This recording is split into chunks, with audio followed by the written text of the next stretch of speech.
Hi guys, welcome back to my channel. Today I'm going to show you how you can adjust video quality when you are recording with Gambar apps on Windows 11. So if you regularly or often record your game while you're gaming, you can use Gambar. This is like pre-installed app that comes with Windows 11. So let's start with this. Click on start icon and click settings. Next you can click on gaming, then click captures. Make sure you enable record what happened on recording preferences, and of course you can enable capture audio when recording game.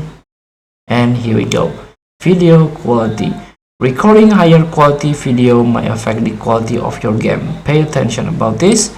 By default, it will be set into the standard mode or standard quality. But if you have a high-end PC, you can try to click on high.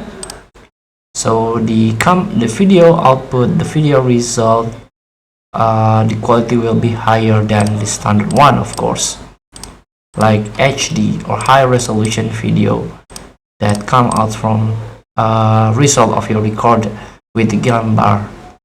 Feel free to try to use this Gambar. Thank you for watching. Don't forget to comment, like, and subscribe. Also click the button below. See you in the next video.